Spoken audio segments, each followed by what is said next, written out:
Well, happy 2017. This week on the Sustainable Ministry Show, we're talking about volunteers, some great volunteer experiences that we have witnessed. It's episode 42. Ban that phrase.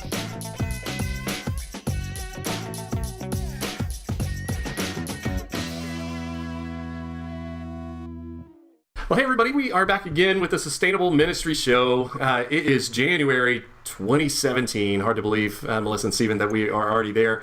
This is episode 42 that we're recording today, which is pretty crazy as well. We've been at this just a little over a year now, so crazy. I think that's something to celebrate.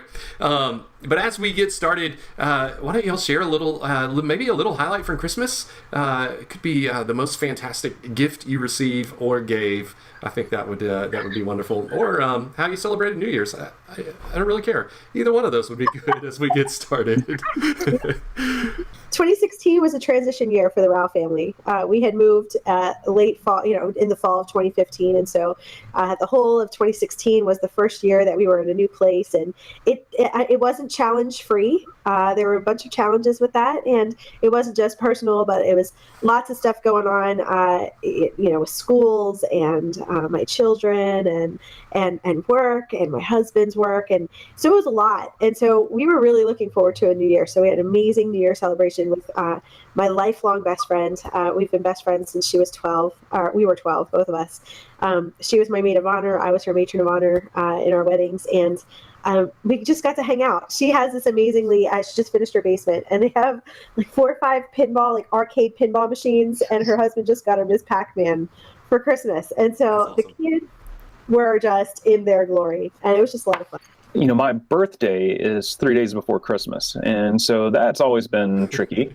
But my wife got me this really cool birthday / Christmas present.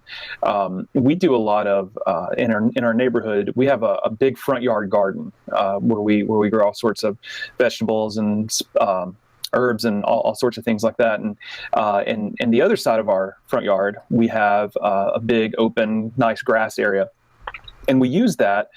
We use both of those areas for our neighborhood, and people all around our neighborhood know that they can just come and take food from the garden. They can take, herbs and spices. But we also use the other side for what we call pub nights. And what we do is we have some of the big bulb lights that we string up, and we bring some drinks out, and we have some music going, and traditionally that's been pub night, and then people from all over the neighborhood would just come and hang out, and we'd never do an invitation. We'd just pop up, and before the end of the night we'd have 20 or 30 people from the neighborhood just come on. They would just come over, people we know, people we don't know, and we just enjoy each other. Well, Mary Liz got me a fire pit for pub night. She got me some new lights, some hangers that we can string across the yard, and some really cool fold-up chairs from IKEA, these cool wooden kind of fold-up chairs from IKEA. So pub night, as soon as it starts to get warm again, pub night will be in full effect. What about you, Bryant? Yeah, I'm so easy to please, I think, sometimes. We were talking about Rogue One before we started recording, and I got some Star Wars pajamas yes. for Christmas. Is it a onesie? Shirt has Darth Vader on it. It says Merry Sithmas. Nice. And the pants are like fleece, and they have Star Wars images and characters all over them. So I've been wearing those every single night since. Pretty wonderful. And then for New Year's, my wife and I, we've never really done anything big on New Year's, and this year was quite similar. But we got the game Ticket to Ride. Have y'all ever played the sport game? We played Ticket to Ride all night until about 12:15. When the new year turned, we finished the last game and we went right to bed. Nice. It was over just like that. So it was pretty great for us. That's awesome. One of the crazy things about January, and I think for a lot of churches, it feels maybe it feels weird until they're in the rhythm, but January is really the time to start thinking about volunteers for the next school year, for the next year, about 6 months out, and really begin processing what that looks like. But before we talk about that, we're actually going to talk about that on another episode. I'm just wondering, what are some of those moments you've had with volunteers in your church and in your ministry that stand out to you, where a volunteer just kind of maybe blew you away or took you by surprise, did something unexpected that just made a difference in the work that your church was doing and made a difference in one of the ministries at your church. Do you guys have some stories like that that we could share? Yeah, I'd love to go. I when I think about, I think I have to start off by saying when someone volunteers to work, in our ministries, for me, that's the first kind of amazing point. I think sometimes we go into church work and we say, because we expect people to volunteer because we need them. And, in a lot of churches, especially in youth and children's ministries, you make a vow that you're going to help raise those children of the church. And so we expect them to volunteer. But I think the first part of it is I just think it's amazing that people give of their time, Sunday mornings, Sunday nights, Wednesdays for Bible studies and volunteer anyways. I mean, all these folks are, working 40-hour jobs. They're doing their family. They're doing all these other things. And so for me, that's the first thing. It's kind of just awesome. And I think sometimes we forget that. But I had this volunteer in youth ministry, and he's probably a frustrated youth minister. He's been in banking his whole life, but he's an excellent youth minister. And over the past 7-8 years, we've just cultivated his ministry gifts, and it's really him. He's just jumped in and done a great job. I just try to give him the tools and the opportunity. But we have this retreat that we do every year, where our seniors, or a few of our seniors who are selected by the senior class, usually 4 or 5 of them, will give the big keynote talks at this retreat in February. And about 4 or 5 years ago, he asked me if he could sit in as I worked with those seniors on their talks. And it was apparent after 1 or 2 of those meetings, it was apparent that, man, he just had a passion for this, and he was so good at it. And he could help tease out their points and help create the transitions and everything. And so he worked with me that year, and then pretty much after that, he's been doing all the talks with our kids. Whenever our kids have a big keynote talk or an NYF talk or something like that, he works with them. And it got to the point where I didn't even know that he was working with kids. As soon as he would find out that there was going to be a talk, he would contact them and start working with them on their talk. And so, whether that was for a retreat or what, and just really cool to see someone use their skills and gifts in that way. Most of my ministry experience was in children's and youth ministry. And about 2 to 3 years ago, I really started getting passionate about church-wide ministry. And I've been working with this church, First Church Congregational in Suffield, Connecticut. It's not a large church, but it's not necessarily a small church either. And they just have this passion for moving their entire church forward strategically. They started working with ministry architects, goodness, I think probably maybe even 4.5 years ago, where we started working with their youth ministry. And then after the youth ministry renovation had been completed, after their 18-month strategic plan for the youth ministry was finished, they asked us to come back and do a church-wide assessment. And so we did that, and we put together a strategic plan for their entire church. And they had a renovation team for their youth ministry, and they called their renovation team for the church-wide strategic plan, they called it Reno 2. And this initiative was led by a number of folks, primarily in their leadership. But one woman in particularly just impressed me. She was on their council, and her name's Robin. And this woman is just fantastic. One of the things that we put into their strategic plan was to develop a time and talent team. So they called it the T3. And notice it wasn't about the treasure. That is a stewardship committee that they already have going. But this time and talent team was put together in order to help equip and empower volunteer groups, and to help match them with their gifts and their passions, and to help them mobilize a team of volunteers within their church. This woman, Robin, just knocks my socks off. She goes above and beyond for everything. She's extremely capable. And I think the amount of change that she has affected in this church is just fantastic. So I think the best volunteers that I've seen have been just filled with heart, filled with passion, and that they follow through on the things that they say they're going to do. Mm-hmm. And that's what I think is just so important about volunteers, because there's no such thing as just a volunteer. Mm-hmm. I wish we just would take that word "just" that many people will put in front of that word "volunteer" and ban that phrase, because it shouldn't exist. Yeah, people are being called to serve, yeah. and called to serve in the ways that they're gifted, and it's pretty significant when they do that. I love the T3. It kind of sounds like gangsta.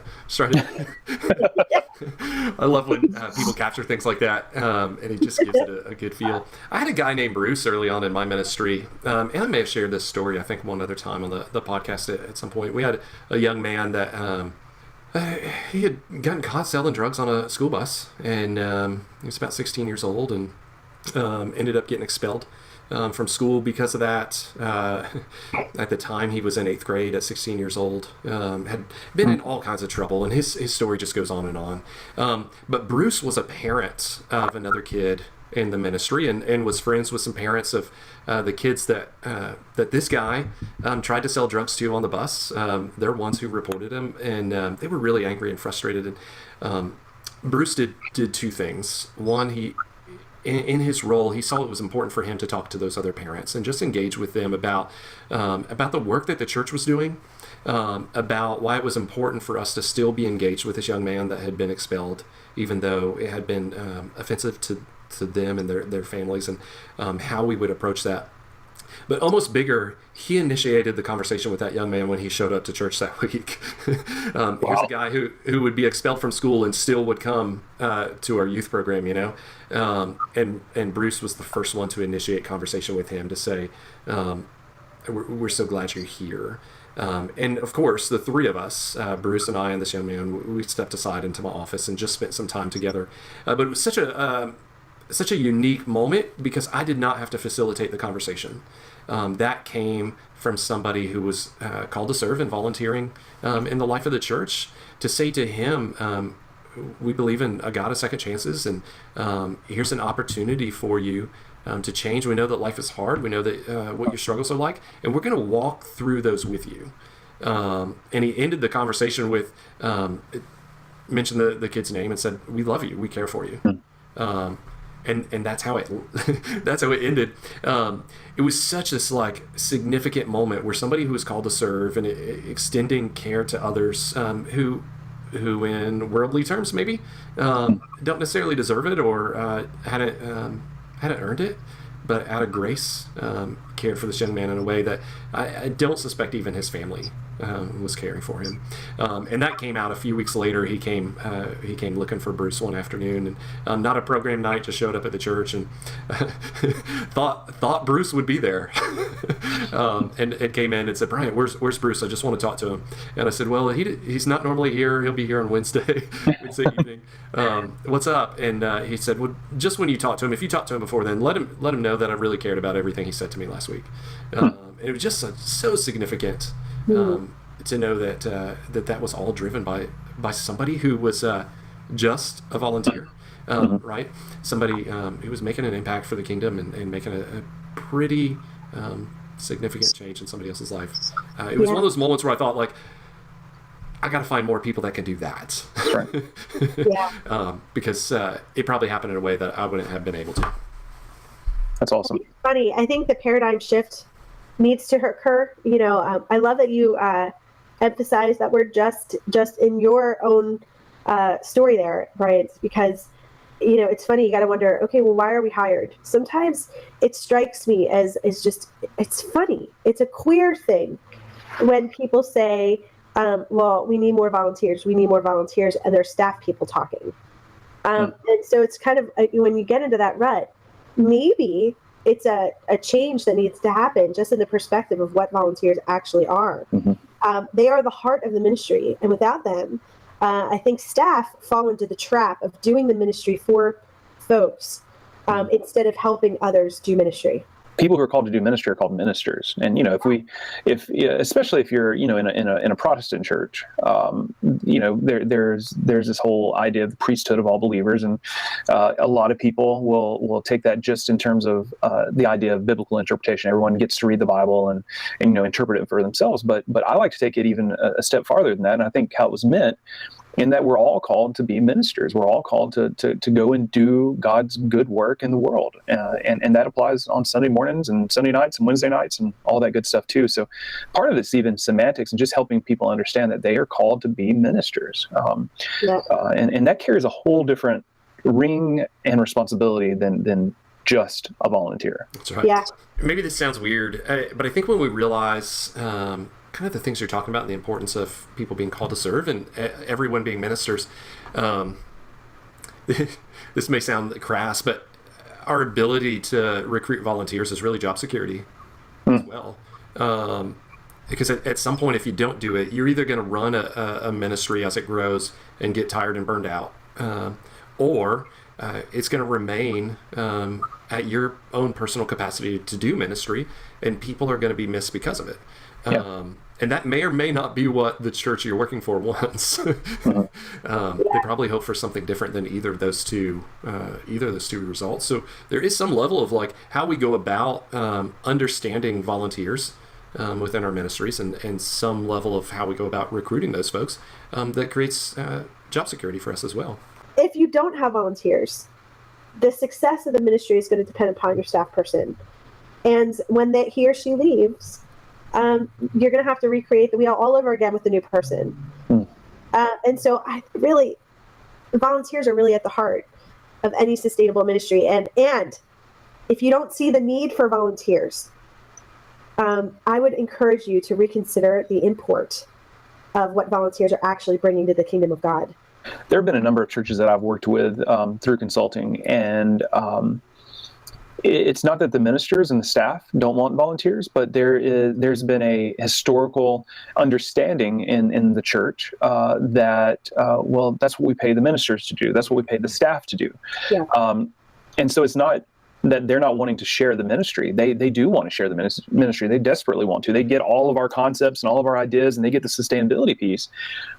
That is a cancer in a church that will it is a sure recipe to burn clergy out, to drive staff off, and ultimately to have a church that may not be a church. It may not be the body of Christ working together to do something. It could just be a Walmart where you go to get what you want. You pay for your product, and I don't want the body of Christ to be Walmart. Stu Mallory wrote that book, Equipping Church, and I know we've referred to that a number of times. And I think she always says it starts with the pastor. And many times the pastors aren't. So in addition to what you just said, sometimes the laity themselves are very staff dependent, and they say, well, we pay this person to do it. However, there's also in some areas, some churches where the clergy themselves are a bit clerical, centric, and will often micromanage or maybe forget that their job is to empower the laity. Yeah, I fully agree with you too. It's got to start at the top, and it seems like there's usually a long history of that, and probably some development of we've transitioned all of this work to staff. And maybe, Stephen, the churches I've heard that in, often that's still not the results that they want, really. Sure. It seems like it's still not landing in the place that they really hope for. I don't know that, there's probably no silver bullet for this. I do think that if a church is in a place where they're saying, that's what we pay our staff for, and they're not getting it done, and it kind of in this place where no volunteers are serving as well, I think they've got to have, let's say the pastor's on board, they've got to have help from somebody else, some other resource, something to guide them into this new thing. It just seems like there's always a long history, and that creates culture and climate, and it's a slow shift, and without somebody else or something else helping to hold them accountable, I just think it's really, really hard and difficult for that thing to shift. Yeah.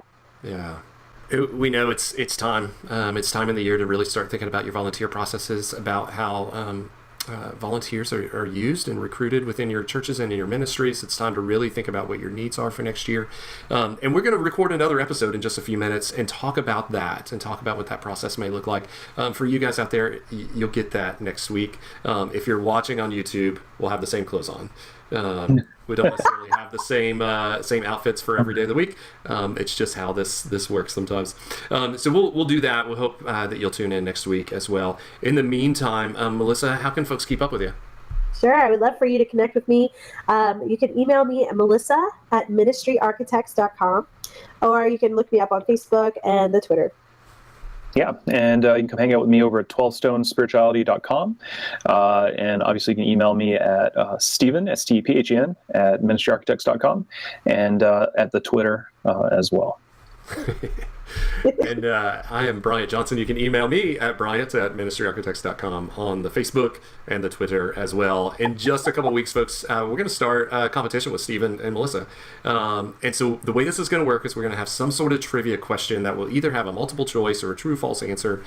We will essentially give Stephen and Melissa some number of points for each right answer as we move along. And when we get to summer this year, we will see where they've landed and give one of them a prize. I don't even know what that prize is yet. So what we want you to do is submit your questions. Submit a question to me, Bryant at ministryarchitects.com, with your multiple choice answers. Highlight the right answer as well as the 3 wrong answers so that we know which one to go with. We'll share your name and information as well on the episode. Well, so clarify. Do these have to be ministry-related questions, or are they any type of question? Let's put them in the category of ministry-related. Oh my gosh. I'm terrified. I'm absolutely terrified by the prospect. Ministry-related questions, and then we'll get there. Oh, me. Well, thanks, you guys. We'll see you next week.